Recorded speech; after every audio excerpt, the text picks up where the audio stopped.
Hello and welcome to Cardiff Central podcast. As ever, it's me, Harley, in the hot seat. I am joined by Dan today. There's no Carwin. How you do? But screw him. How are you doing, Dan? Yeah, all good here. Thanks. How are you? Yeah, not too bad. Nice long weekend. Yourself?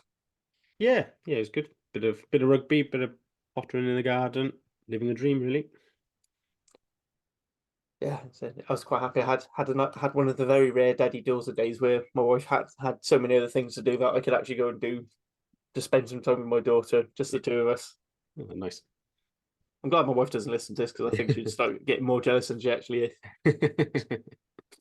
Right, so not the heaviest of news weeks for Cardiff. So just quickly bump into it. So first of all, we've got re-signings for Big Al Alan Lawrence, and more importantly, Mason Grady is re-signed, which means we do have an actual centre pair for next season. So what are your thoughts on those two? Yeah, not the most news, but two important pieces of news, particularly Grady. I mean, yeah, there has to be one ongoing saga, I think, every season for Cardiff. Otherwise, it's not really a recruitment and retention window if there's not something that drags on for like 6 months. And Grady has been that one. You know, there was Alex Sanderson talking about him at Sale. Then there was him going to a game at Bath, which meant he was definitely signing for them. And I know there's been contact from like the likes of Toulon as well in France. So he was certainly a player who was sought after. But for Cardiff to get hold of him is a great statement of intention still in these tough times. And you know, obviously he's a massive player. He's going to be a real top star. It's important to remember he's only 22, only just turned 22 as well, and he's already, pretty much nailed on as Wales is 13 this summer, and over the last few weeks has properly nailed down the Cardiff 13 jersey as well. So huge for Cardiff, huge for Welsh rugby, huge for our depth chart. Like you said, we've actually got a 15 we can put out now where everybody's playing in the right position, which is much better than where we were this time last year, certainly. And then just for Big Al, like we saw how good he was out in South Africa. I think it's important that the club do reward stuff like that as well, where players come in, take their opportunity, and it's good for those on the fringe of the squad to know that when they do have their opportunity, they'll be rewarded if they do well, and for those uh, who might be considering coming to Cardiff as well. You know, you look at Alan Lawrence and Ben Donnell, and then if you're a young player like we've spoken about Steph Emmanuel and Tom Bowen and stuff, that they look at Cardiff and think, oh, players get opportunity to play there, and then if they play well, they get rewarded with contracts and more appearances as well. So, big picture, good. Short term, good. Yeah, can't fault two good pieces of business then. Yeah, absolutely. I said I agree. That's saga. It's like Munster needing to have a narrative to win something. Uh, Yeah, speak as we're talking about like filling the 13 berth, we've had a very cryptic message from Cardiff this afternoon. So it's an if this is to be Ray Lilo's last game, his what he means for everything. Wonderfully emotional video. Make sure you've got some Kleenex with you. Other tissue brands are available. Uh, yeah. What do you think? Do you think that's a hint that the retirement's coming? It's just that he's definitely going to be playing on Saturday, or Yeah, is there a one more year for Ray? it's certain. I mean, I it could be both. They would. It's a bit like that. What Exeter did with Henry Slade the other day, where they sort of trailed a video where he was both retiring and staying at the club at the same time, and then an hour later popped up with that he is staying. So, I guess they have to cover all bases. I think it probably points still to the fact that we don't know what our budget is for next year. We don't know exactly what the squad's going to be. But that it does say that I think they're covering that if we don't sign Lilo, then we've honoured him. But there's a statement of if the money's there, we would like him to stay. I think is how I would read it overall. And one more year from Ray is certainly not something I think most on the terraces would turn down. Certainly. Yeah, certainly not those of us in the crazy corner. Yeah, I think he might another year he might need a step to get over the hoardings to Yeah, come and join us after get matches. But a winch out. yeah, but I said the more time we have Razor Ray, the better. Just even if as you were saying, he might not be the most obvious coaching type player, but just having him around the environments for the likes of your Tom Bowens, it's just gonna be great to see how he goes about his business. I said I think Simba was saying even though it looks like he finds everything effortless, you do see how much work he puts into it behind the scenes. So that can only be good. And yeah, Big Al. I mean, I'm not sure I necessarily agree with you with him being a second row cover, but certainly a good 6'8" option, which means that Big Mac isn't going to be solely relied on. We don't know what Faletau's availability is going to be like over the next year. Coming back from injuries and getting another one. It might be worth him having a bit longer than he might necessarily need, just to make sure he is fully fit before we try them out again.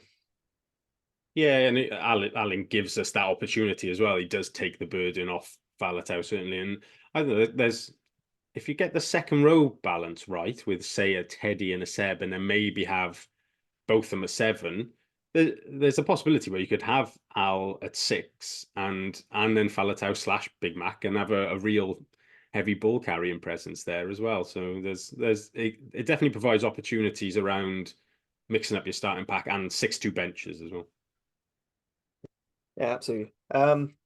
Yeah, 2 other little bits of news, which I'm not going to go too much in, because one is just announcement that news is coming, which is fixtures are coming out. Well, it'll be this morning at 10 o'clock this morning. As you guys listen to it, we're recording Wednesday evening. Yeah, it is Wednesday. I've lost track of those bloody bank holidays. And then the other bit is, which I said took us both by surprise. I'm not sure. Diego Bango has been named a Welsh ambassador for the Lesotho Rugby Academy, which, as far as we can tell, he has no links to Lesotho, but yeah, good for him. Yeah, sort of charity promoting rugby for impoverished kids, for raising health and awareness for HIV and other issues in those sorts of parts of the world. So yeah, good luck to him. There's an event on the 4th of June in the club, in the Pack Bar. So if you're interested to get involved, contact the club. We will repost it. We'll post a link in with the description for the pod. I think that's all the newsy bits out of the way. Unless there's anything you want to add, Dan? No, we discussed briefly that Wales Online have linked us to Aled Davies this week as well. I think it was Steph Thomas saying that we're the front runners for his signature if he comes back from Saracens. We'll delay full judgment until if and when he signs, but it does seem like they're addressing the problem areas of the squad, at least, because as far as we're aware, Bevan is the only scrum half at the moment. So it's a hell of a workload for him to be playing all 80 minutes next season. But if they got an Ali Davis in, it would certainly bring a bit of experience to the position. Yeah, I mean, yeah, absolutely. I mean, I was asked by Jamie from Rap and the Dragons Pod if we reckon that we'd sign Gonzalo Bertrand on full time, properly on full contract. I think I was saying to him, it depends, because I feel like he'd be a decent signing, but I couldn't see a world where we have both him and Aled Davis. Like, I feel like we'd only have one of those. Yeah, I guess the tricky thing is knowing exactly what sort of money that those guys. You'd think Bertrand would maybe command a bit more money on the basis of being a current Argentine international, whereas Aled's obviously been at Saracens but not been first choice there necessarily, and has been out of the international picture since going to North London. So, yeah, it's supposed to not be on the realms of possibility, but Steph's piece in Wales Online mentioned again, I think the guy's name is Johan Mulder, the Lions scrum half, who was linked with us a little while ago as well from that trip to South Africa that some of the management took, I think. So that he'd probably be a somewhat cheaper option than Bertrand would be. Was that the absolute shithouse one? Who just seemed to want to start fights all the time? Because if it is, I'd be keen. I honestly have no idea who he is. I don't know his name at all. It's a quick Wikipedia of him. He doesn't even have his age on his Wikipedia. So not much known about him. He played for the Bulls briefly, 2021, the Griquas or Griquas in 2022, and he's been at the Lions since the start of this year. So I assume he's relatively young. Hasn't played much for them. So yeah, maybe really I'm thinking of a different one. Yeah. Anyway, so no blue and black rugby to talk about this weekend, but there was some. So we had the European finals, which So should we start with the Big Boy Cup or the Champions Cup? we'll start with the sideshow of the Champions Cup, I think, and it was a great game, to be fair. Like it was it obviously wasn't much attack to it. It was defenses on top, but well, I mean, what a battle between. It was the right final. It was the two best teams in Europe, really, and um, I think in the end it was the right winner. I think Toulouse probably made it harder for themselves at times. They probably should have tried to kick on and win it in normal time. Obviously, then Richie Yano gets sent off as well, just to add a bit of extra drama to it at the end. But yeah, great game. Defense that both sides' defense was just immense. Dupont, unbelievable. Alexandra Rumat, the number 8, was superb as well. Not somebody I've seen much of because obviously Aldrit pretty much dominates the France 8 top, really. So you don't see a huge amount of other people there. But yeah, he was fantastic. Just I mean, yeah, the quality on the pitch, it's another level, really. It's mad to think that we played Toulouse earlier this year. It feels like a lifetime ago now. But on that basis, I just feel like, as we also lost to Toulouse, we can class ourselves as joint runners-up of the Heineken Cup this year. Or, sorry, the Investec Champions Cup. Apologies to Investec. Yeah, I agree with that. The main thing I want to add is I think that's possibly one of the best non-test games of rugby I've seen in I don't know how long. It was just the intensity was just palpable. I know Saturday was supposed to be my daddy-daughter day, but my daughter was learning the intricacies of rugby. That was our activity from about Teach them 3 o'clock early. onwards. Teach them Because early. yeah, it was such a good game, and honestly I didn't, as much as I couldn't wait for it to finish because I was so exhausted from it. I didn't want it to end either. And yeah, I mean, the one thing that I found really mad was when Ramos came on, he took over the kicking from Kinghorn, who was absolutely metronomic. And Yeah. as much as I don't want to overhype a Scotsman because you know overhyped Scottish fullbacks can be a bit of a problem sometimes, he was brilliant. As Yeah, but much as I want to laugh, as much as when we had Craig Manson on the pod, we both started laughing, saying, "They're Kinghorn place to lose." yeah, it is weird. Like, yeah, he was obviously a talented player, and he had like moments for Edinburgh and for Scotland and stuff. But I had no idea he was a goal kicker to that level. Absolutely no idea. And yeah, just the quality of his play. I'm obviously playing with better players must elevate you to a degree, but yeah, he doesn't look like the same Blair King. If I didn't know that he'd moved and you were just watching that game without knowing who the players were, I'd never have guessed that was Blair King of Scotland at 15 there.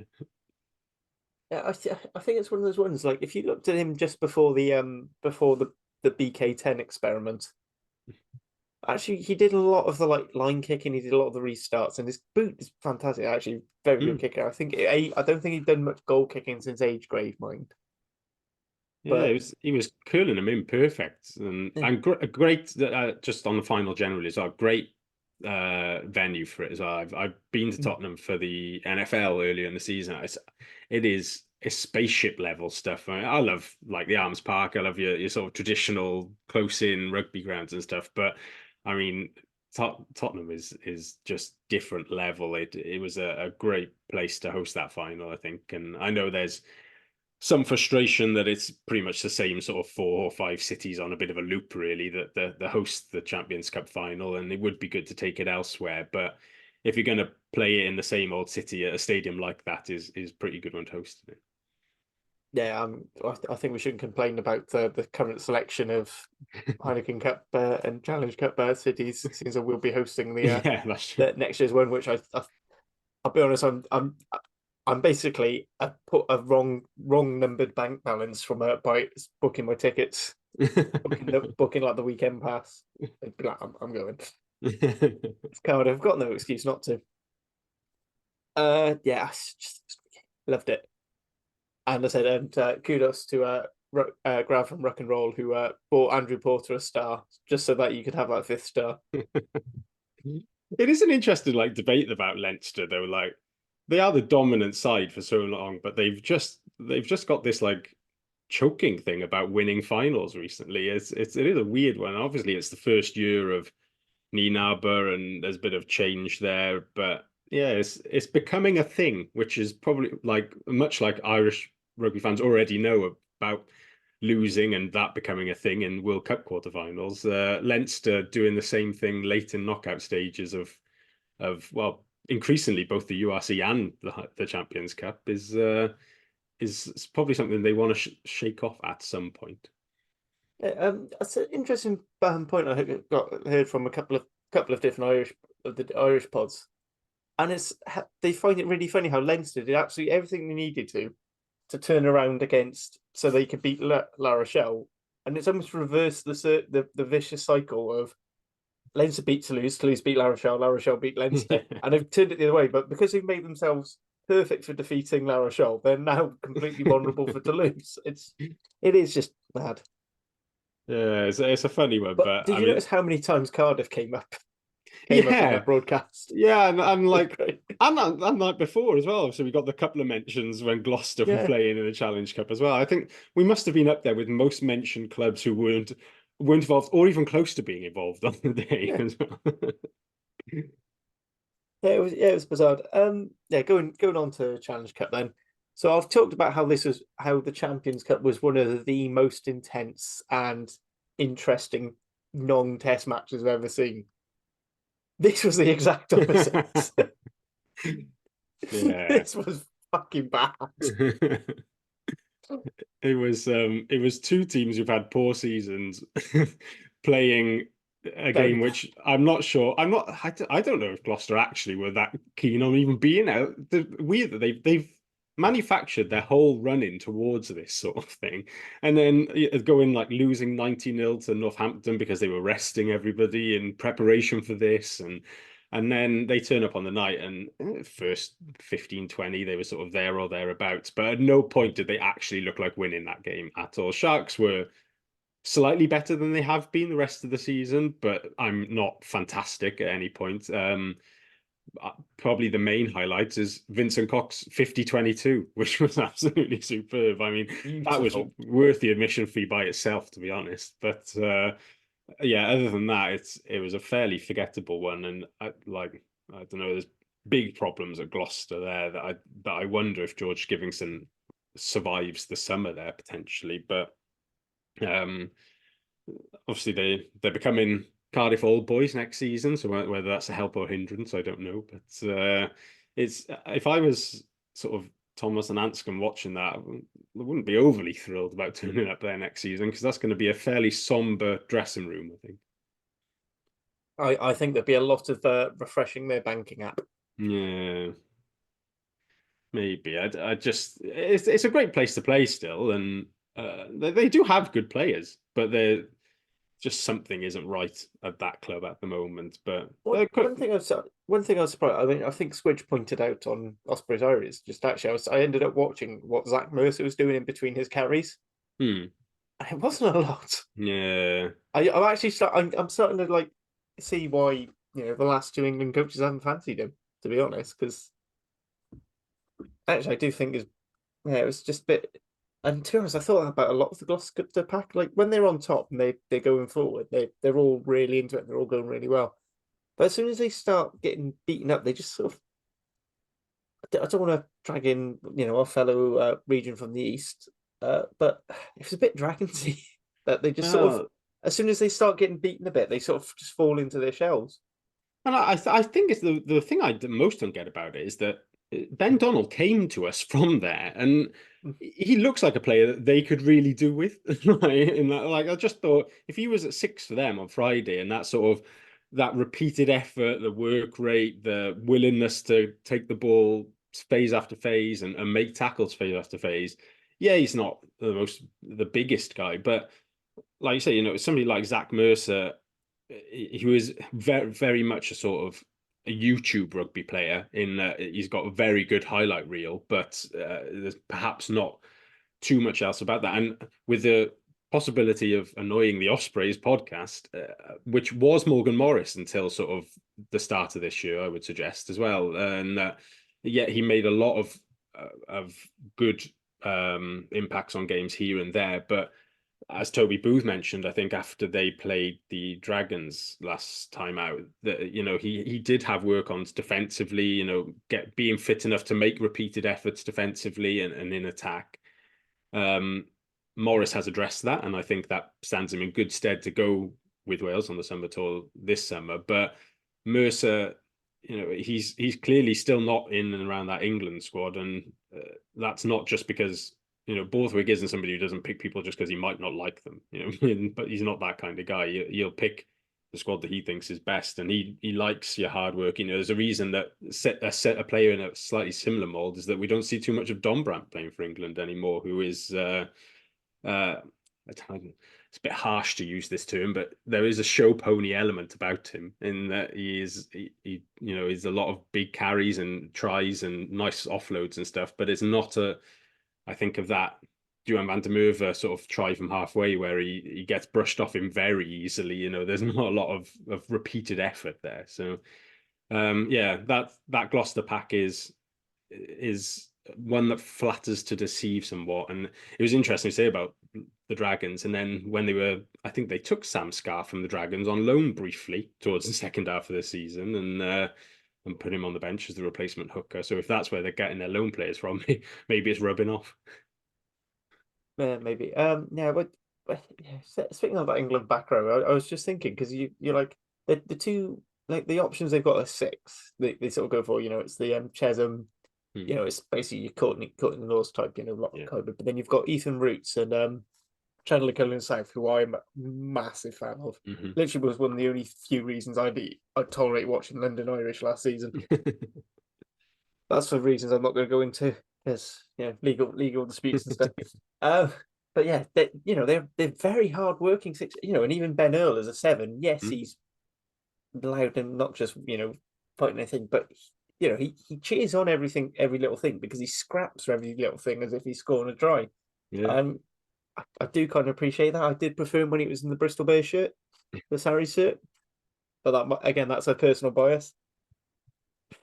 Yeah, it is interesting. I'm going to just quickly plug tomorrow night. Me and Hugh are going to do our Wales squad based on the stats. Basically, it's almost good. It's effectively like what you've done with your squad, your big squad for South Africa game, but we're basically going to just go on on the stats in the URC and minutes played, and there's going to be a minutes played cutoff. So the likes of Jadzi and Sam Costello just miss out because they haven't quite played enough minutes for what we set, and we've set the bar at like a third of the available game time.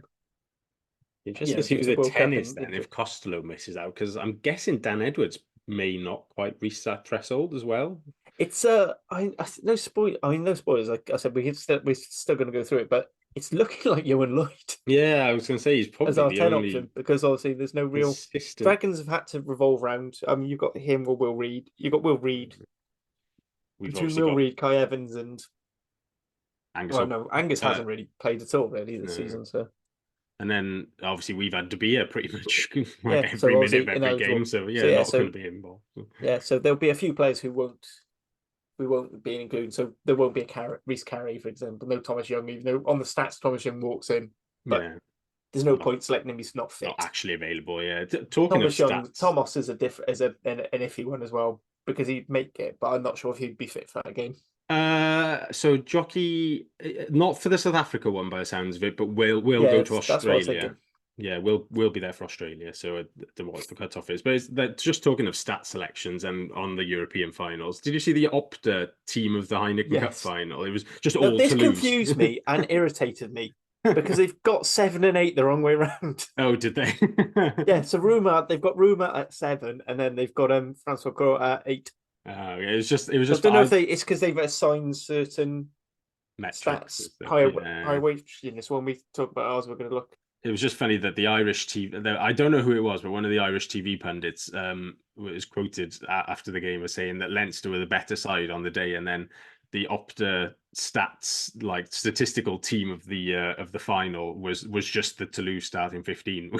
Makes me wonder how Leinster could be the better team on the day if statistically all of their players were worse than their counterparts.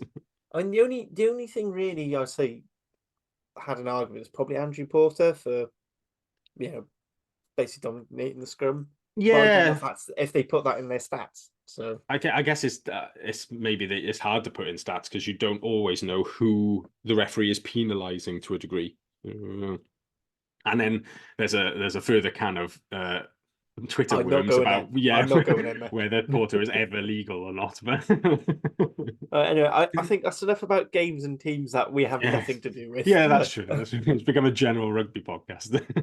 Yeah. Yeah, so obviously Judgment Day, what should be the big game end of season, bit of a damp squib. There's literally nothing honest for us other than pride. Uh Ospreys wrapped up the Welsh Shield last week. Uh we can't get in the top eight. They probably can.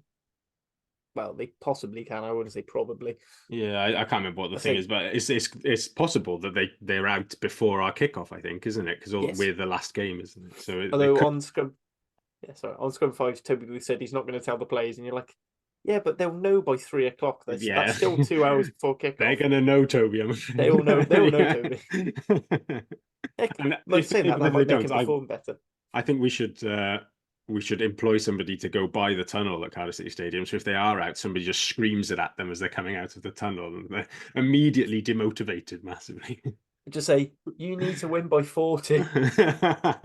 They're so desperate to score they just concede every time. Yeah. Yeah. So thoughts on Judgment Day? Are you going? No, I'm consistently petty about Judgment Day. In that I'm not a fan of it as an event. I am and I aren't. So on a personal level, I don't enjoy that sort of event day out type thing, and I don't at the Millennium or Principality. I don't enjoy the lower tier, which is where they always put us as terrace season ticket holders. I think it as much as I like the ground as a whole, I do think the lower tier is one of the worst views in all of sport. Because if you're Yes. sat at the back and you're under the middle tier, it feels like you're not in the ground. And then if you're sat at the front where you are more in the bowl, you actually can't see anything because you're effectively below the pitch because of the camber of it. So just on that basis, I get quite petty about going with a couple of the other guys I stand with on the South Terrace East and just sitting in the clubhouse so that we've gone as far as town, but we'll refuse to actually set foot in the Principality, and so just watch it on the telly. And then because it's Cardiff City Stadium this year, it's just as much as they might try and tell you it's a city centre ground, it's definitely not in the city centre. It is a 45-minute walk if you're going to do it, and trying to get a bus down there is a bit of a nightmare. So yeah, as far as I'm aware, as of sort of the end of last week, they weren't expecting more than 15,000 people to go, I don't think. So it's going to be, I think it might be quite a sad view on telly of where we are, because even if they've sold, say, 20,000 tickets, not 20,000 people go to each game. There's probably going to be an absolute maximum of 14,000 at each game, when sort of if you're a Scarlets and a Dragons fan, you're probably not hanging around for a second game. And if you're a Cardiff or an Ospreys fan, you might get there during the Dragons and the Scarlets game potentially, but there's going to be very few people who watch 160 minutes of rugby in that ground, I would suggest. But anyway, I'm not going. I will be in the clubhouse performing my annual pettiness of watching it on the telly, and the game itself. We are noticeably second favourites, I would suggest. The Ospreys should, like, the table has them far ahead of us, even if they're only one place above us. They are a good number of points ahead of us. They've had a very good season. They've been the standout Welsh team by a margin. They tend to dominate us up front, is sort of what they do, and that probably shows no sign of obviously abating. But then you go back to last year's Judgment Day, and if we can get them on the run and get the ball moving, and we're above 95% accurate in everything we do, we can move them about, because they're not as direct and immobile as they once were, but they're still not a particularly quick team. There's not, obviously Keelan Giles is an exception to that rule, but through midfield, 10, 12, 13, they're not massively quick in there. The back row has got good players, but they're not hyper athletic as a back row or a back five forwards. Mentioned about Morgan Morris earlier. No, he's not. He's not going to be getting around the pitch in the same way that like a James Botham would be if he was at 8. Or Jack Morgan's a great player, but if Botham slots in at 7, then use him again. Botham is more athletic than Morgan is. He's going to get to breakdowns quicker. He's going to get on the outside of him second row wise, somebody like Seb and Thornton are going to be more mobile than a Hugh Sutton is, or James Ratty, who has bulked up quite a bit again since going back to the Ospreys, I fancy, and has lost a yard or two, which has probably moved him out of Wales reckoning where he was in it with us. So we have opportunities to get at them. I think the weather's quite nice, and so that will, if it's a dry track, that will help us. It's I suppose the question mark is how keen we are to win. I saw an interview with Sherratt and where he said the Belcher had told the players that they must win. It's like a must-win game. If they come into that attitude of, yeah, it's one last big game, we'll give it everything we've got to go all out and win, and great. But if even a couple of them are already on the beach, then it might be a bit of a long afternoon. So yeah, I'm quite relaxed about it, to be honest, because it doesn't matter for us ultimately. But it'd be just on a general level. I think it would be nice to finish on a good performance, whatever the result may be. The season has been one big upward curve from where we were at Benetton to now, and if we finish towards the top of that upward curve, that's quite a nice way to sort of bookend the season of, not playing great in those first couple of weeks and playing much better now with the win against the Sharks. The games at Ulster and Munster and Glasgow were good. And then finishing with a big derby performance against Ospreys would be pretty decent. Yeah, I agree. I mean, this is the first Judgement Day I'm not going to do. I actually quite like the double header, but I will quite happily watch. I'm one of those people who quite happily sit and watch rugby all day long. Bit harder now, but when I can, I do. Yeah, I will be back in Devon, hosting a barbecue where I'm going to be getting the smoker out, doing a couple of nice things. So nice. I don't know how much of the rugby I'll actually be paying attention to until Sunday. I might have it just sort of propped up next to my smoker. It's probably the best way to watch it, to be honest. couple of beers in hand, panic, having temperature anxiety, making sure that like enough heat but not too much heat is going through any one time. Shall we have a bit of fun? Do see how wrong we can get this team? Yeah, I mean, we were miles off in the Sharks. Unbelievable. Like Sherratt, I don't think anyone predicted that midfield. No, that's true. Like Sherratt did spring a couple of massive surprises on us, but it was quite comical how far off we actually were in the end. And I do feel like most people would have backed our selection over Sherratt's probably, but obviously he's the man who gets paid the money for it, and he got it right on the day. But yeah, I think it's another tricky-ish one this weekend. A couple of question marks over fitness of some players, and that Lilo video throws a spanner in the works, suggests he may play, and there's a sort of farewell to him. But yeah, I think there's some which are fairly straightforward. So where do you want to start?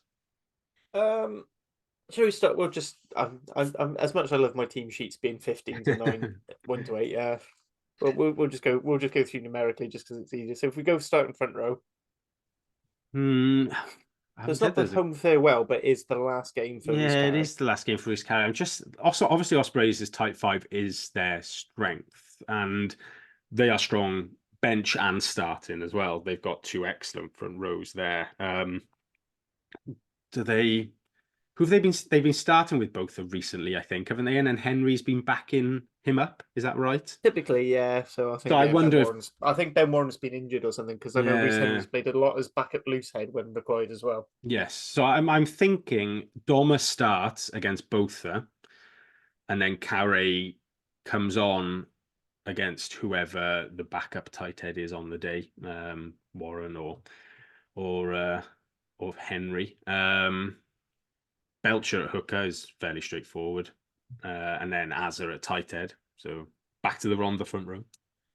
If in doubt, Ronda front row. Yeah, and then Littrick bench tight head again. Yeah, Littrick and Evan Lloyd. That seems to be the settled now. Evan Daniel's an interesting one in that obviously he went to South Africa, but on my squad list of next season, he's still very much questionable contract wise. He last was announced to sign a new contract 2 years ago, and contracts typically are run for 2 years. So I'm not sure what the state of play with him is. He probably wants to be playing more regularly, but whether he can go anywhere to get that, I'm not sure. Hooker's an interesting one generally, I think, just for Cardiff, because Dav Hughes is out of contract as well, where they look to pick anyone up. I noticed Iestyn Harris was released by Exeter recently, formerly of this parish, but didn't hardly play at all down there because of injury. But yeah, as a side point. They've actually been very good at that, mopping up loads of like sort of up and coming Welsh people and then just throwing them if they're not instantly. Yeah, I do there's think a been big part of that is I think because with the proposed salary cap increase, I think they're restricting the England based player as well. yeah, they did stockpile Welsh talent a couple of years ago and are probably paying the price for that a little bit now. But yeah, but that was an aside point about Hooker. Yeah, I think Lloyd is probably settled down as the second choice now at the end of this season. I think second row is relatively straightforward. Well, I suppose that's obviously Seb and Thornton are the two available. We know Teddy's done, and I don't think we're going to see Timani again. So, but the question is, does he start both of his available second rows and then has like a Shane Lewis Hughes on the bench, or whether he starts Shane with Seb and then brings Thornton on? Or I I mean, thought, that's sort of how he's preferred to have it. So he sort of almost split his bulk across six yeah, and had like but Donald and Shane those shoes. so Although I yeah, think Donald's done quite well in the second row as well. he has to be fair, and they could bring him back if Man is available. Man went to South Africa, didn't play in either game, so we assume carried a knock and wasn't quite fit in time. I would imagine rather than was dropped altogether, that would be quite bizarre for him to suddenly drop out of the 23. So, if Man comes back in at 6, then Shane could miss out to somebody who's leaving, and Donald and Seb start with Thornton on the bench, maybe. Yeah, I like that. I like that. I like Donald and Seb. I think again it's athletic, but Donald does have that extra bit of grip and Yeah, I think it matches up maybe a bit with, more. I'd say he has a bit more of the nastiness that we've been looking for in the yeah. second row. Then If you assume that Ospreys are going, because it doesn't sound like Fender's going to be fit. He hasn't trained yet. I think it was reported at the end of last week. So if you assume that it's Ratty and Sutton is their starting second row, then I think Ratty matches up quite well with Donnell, and Seb matches up quite well with Sutton in that engine room there. So it's pretty decent. yeah, And then back row of, well, the question mark is Ellis Jenkins in the back row a little bit. Obviously, didn't go to South Africa. Was on holiday then, just on a personal holiday with his other half for a week while we were just coming back, I think, from South Africa. So there was a suggestion a little while ago that his contract actually expires on the 31st of May. Therefore, he's out of contract on the 1st of June for Judgment Day. I don't know that would how be a true very bizarre one. it would be. I don't know how true that is or not, to be honest. But It'd be a very Welsh rugby thing. yeah. But I suppose Man both and Martin is maybe the obvious choice. Yeah, that's what I was thinking. Unless you're going to give reward Lawrence for his good play and then give Mac the off the bench again. Yeah, I mean that did work well. Yeah, I suppose. Yeah, he could. I think because Lawrence did quite well off the bench then in the first game in South Africa. So in Yeah, terms of which one of them started, sort of 6-1, half a dozen of the other, I guess. Really, they're both yeah, fine from the start and on the bench. I wonder if maybe he just gives Martin this one as it's a final audition ahead of the summer tour, because you yeah. imagine the Wales I like coaches are I there. like the sound of that. So I think by having Man both and Mac, Yeah, it's probably the best Wales audition. The most likely Wales. That does mean go back to the second row. Does that give Shane Lewis Hughes a thing, or does it I think because taking he's the second row being a leaving. problem? Yeah, I Yeah, just a bit because of that as well. They might not, and yeah, I don't know how seriously the Wales coaches would consider him as a second row at the test level. I think it'd be very much the Aaron Shingler of it. Yeah, There's no one else, I especially just when you've got like the likes of Plumtree yeah, Plumtree. I was who could thinking be he's kind available of for the set. jumped him in that position there, isn't he? Yeah, for South Africa, and then obviously Christians is actually playing quite well for Exeter, Yeah. playing a lot more in the second row Mm. towards the end of the season, which is quite useful. So yeah, I'm happy with that. And then Lawrence is your bench guy then. Yeah. With I suppose there's the question. We'll do a 6-2 question in a bit maybe, but against the Ospreys, he might fancy that. I think if he's going to go 6-2, then that might be where we see an Ellis. Yeah, I was wondering if Ellis Because isn't I available. do feel like we need seven cover. I suppose man probably the most likely Well, to as well, to go over. if he went 6-2 and it's the end of season dead rubber a little bit, I wondered if he just went De La Rua for a bit of experience as your Yeah, seven cover as well. yeah. He's always done all We're right gonna when he throw stepped up. Delarue in just because Yeah, why I like the not? sound of it. Yeah, it's going away with the All right. 20s in a bit now, so he'll do well. It'd be good for him to get some minutes under his belt there. So I think Bertrand is available for this game, It sounds like he is. but I suppose, would we put him on the bench as yeah, he's that's what I recovering from was injury thinking. It's and then just start them? he is going to play with a bionic face, so whether that's the best way of easing him back in is to put him straight in from the start. And yeah, so Bevan, and then there is a debate about 10 now, I think, in that Thomas was good against the Sharks, and uh, I think back to Wales auditions, I'm sure Gatland would very much like to see him at 10 in a Welsh derby. De Beers played a lot of rugby, was good off the bench against the Sharks as well, I thought, brought a bit of energy and allows Thomas then to switch back into 12 if needed. So, but if we're assuming that Lilo plays, does he go quite big and quite physical and perhaps plays Thomas 10, Lilo 12, Grady 13 and go quite direct in midfield? Yeah, or it could also be farewell for Howard Hollow and putting him at 12 as well, which They could stick with Halahola and Lilo, yeah. I mean, I don't think it works the other games we've tried it this season necessarily. It worked great for the Sharks. Yeah, my gut feeling is that I don't think he does Halahola it.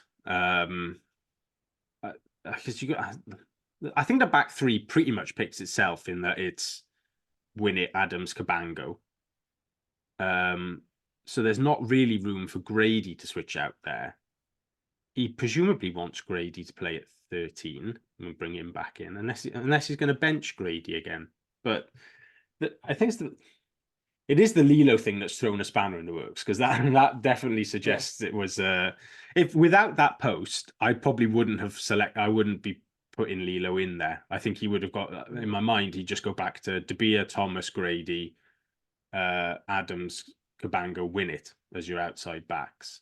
But Mm. with that Lilo post, is he going to start Lilo at 13? Maybe he pushes Grady to 12, and we see that a bit more after that Italy game. And Yeah. And it's because definitely something that Gatton's might be keen on having a more, especially having for our best running back in at yeah, 12. especially for that South Africa game where they're going to need with the pack that is available is not going to be particularly overpowered. The there will need to be some people in the back line who can help out with the carry in any physical game a bit because I think we're going to struggle for any sort of gain line or parity otherwise. But yeah, what do you think midfield? I'm intent. I think he sort of rested the beer, more Mm, because he needed him as nine cover. mm, So I feel like given the option, Sherritt's always gone for the beer at 10 for as long as possible. So I'd be tempted maybe. The thing is for me is it does he want Lilo to come off during the middle of the game so you get the celebrations, or is it to come on to some applause and to close the yeah, game out? just from a not from a like a emotional one but from a tactical standpoint, I think the better option would be Lilo starts and then Grady comes on after sort of like Mm. 50 minutes or whatever. Because I think Grady's more likely to have an impact off the bench than Lilo is. Yeah, So on that basis, it could be De Beer, Thomas, Lilo as your starting 10, 12, 13, and yeah. then Grady off the bench. But then again, if I say that, I feel like Grady doesn't really need the audition. No, I think 'Cause I feel like he's he's going no nailed matter on. what. Yeah, yeah. He's not somebody who like same as like Winnett doesn't need to play. If he started Beetham, you might understand that who's somebody who might fancy an audition. Yeah, But yeah, I think whereas yeah, there's question marks over that back row selection where it's always competitive. Grady is basically the only fit 13 in Wales, like out and out outside centre. yeah. I mean, you're looking at him and really you're looking at him and Watkins as our 13 options Yeah, and as it Watkin stands. is very much a 12.5 in that sense as well. He's not Yeah, what you would class as a natural 13. I don't think he no, plays like a 12 who's shifted out. as much as people have been watching Lando Rio, I'm very excited about it. I very much doubt Max Page gets called up. It would be the biggest Welsh rugby shock for a long while. Yeah. So team as we've got it. See if we're happy. So I am going to do it the correct way now. So we've got for 15 to 9. We've got Winner, Adams right wing, Lilo outside centre, Ben Thomas inside centre, Thea Cabango left wing, De Beer and Bevan as our halfbacks, and then in the pack we've got the Ronda front row, Domachowski, Belcher, Azarati, Ben Donald and Seb in the engine room, Alex Mann, James Botham, and Big Mac as our back, and so that's our run on side. And then on the bench we've got Evan Lloyd, Carey, and Reese Liftrick. And then Thornton's our second row as our sort of second row cover. Then Alan Lawrence and Lucas De La Rua, sort of back row, maybe with Alan Lawrence maybe having to cover second row if we're in dire straits. Then our backup backs are Gonzalo Bertrand, come back from injury, and Mason Grady. If that was announced, I'd be very happy with that. I have to say, like, I don't I'd think. be overjoyed that we predicted Yeah, that. But yeah, I'd say that's a good side. And as you yeah. said, like having a Beetham in, or Shane Lewis Hughes, I don't think if Ellis Jenkins is in, I don't think it weakens it that much. If No, again, if we end up with 5-3 and we end up with you know Beetham on the bench with Winner yeah. starting, again that's works for There's me because you've got your 12 cover then as well. Yeah, there's some very good travelling reserves available there, certainly. So yeah, I Yeah. think and I would give that side, more than a fighting chance against the Ospreys in terms of just pure on paper head to head. There's definitely matchups there which I would put Cardiff ahead as much like as many head to heads I would give to Cardiff as I would give to the Ospreys probably. I think it'll come down to perhaps Ospreys have got a better conversion rate of games in that final sort of 15 minutes. They have won quite a few games that were tense, whereas we, as we well know from our bonus point tally, have generally come out on the wrong side of them. So yeah, I think although we are still second favourites, that team would definitely keep us within sort of 7 points on the betting, I would argue. I think so. One thing I do think will play into it is Adam Jones, the referee, because when we've had him, he's not been the biggest fan of how we approach the breakdown. Yeah, that's probably But then fair. again, also I know Ospreys fans are absolutely dreading him as well. So I think that's probably a good sign. It's That means interesting that the two teams that you could match up, you could almost argue if we start with a back row of Mann, Botham, and Martin, that actually Ospreys have got more natural jacklers than we do. If Nicky Smith loves the turnover, if they go with is Jack Morgan Morgan and Tipperick is Jack Morgan, presumably six and should be 7, six, is it? Are they going to be the 6 and 7, Tipperick and Morgan? Well, yeah, you'd imagine him. Morgan Morris is sort of like a 7/8. He Yeah, can actually be quite good over the ball.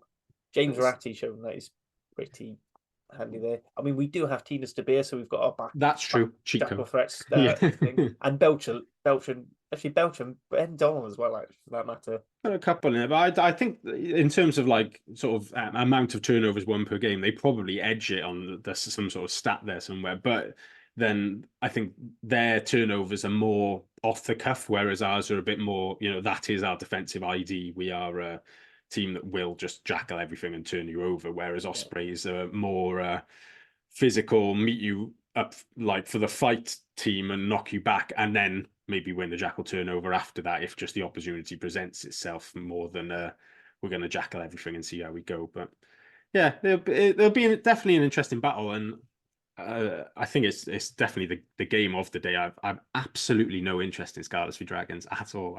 I couldn't be less interested in a game if I tried.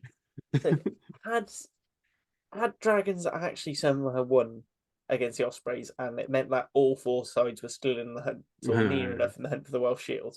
Right, I know it's the Parkgate Hotel hubcap and means nothing, but it's at least it's something you can chuck in your trophy cabinet. Yeah, it's just which is the only upside of the Shields. But then it might be interesting. But they're just I'll be honest, two it's teams just that I who do is not want it's to a watch. battle for who's the second worst team Yeah. in the league. It's just there's some good, Dragons have named their team today randomly. Don't know, Yeah, is trying to play mind games in a game that no one really cares about. But they're, it's a good team. I really like Woodman and I like Westwood at 6 and 13, and Will Reed still playing well. They got some good young players there, but I just don't want to watch the Dragons or the Scarlets play rugby at the moment. To be honest. yeah, absolutely fair. But I am quite. Our game should be good. I just hope it's a good game. That's all I'm after for the last one of the Yeah, season. absolutely. Gonna nail down a prediction. Oh, To beat the Sharks, and that came through. Am I going to be overly positive? That's no. I think I give it to the Ospreys still, but not. I give us a losing bonus point again. I feel like there might be something that's quite poetic about us getting a losing bonus point on the last day of the season, the season has been. So Ospreys by 5. okay. So on wrap, I predicted Cardiff by 3. Mm. Big part of that is we've got our own little prediction league going. I was comfortably in the league, but then I agreed that we'd do double points for Judgment Day. So there's a very good chance that I might get overtaken. So I had to sort of play. Play. Who's it? We either win or we lose. I either win fantastically or I'm going to spectacularly fail. Go At the big or go last, home. yeah, go big, go home. After pretty much leading it the whole time, so it's like, um, unless there's anything else you want to talk about. Nope, no, that's pretty much it for this week, I think. Yeah. So what's left to me say is good luck Cardiff for Judgment Day. One thing I did forget is that it sounds like that the Wales squad for the Springboks game and the Australia tour will be out on Monday. Is what we're hearing. So next week we'll review Judgment Day. Maybe have a quick talk chat about that, and then we might discuss. And during the week we're going to discuss what we're going to do over the summer, as there will be no rugby. I certainly know that I can be bothered watching because I'm not paying for a Sky Sports subscription. No comment on how I'll be watching the rugby this summer. But we'll talk off here. Might need a dodgy box. I mean, a slightly less legitimate box. Anyway, thank you, Dan, as ever, for joining me. Cheers. Cowan, hope you're enjoying yourself on holiday. And thank you all for listening. Goodbye.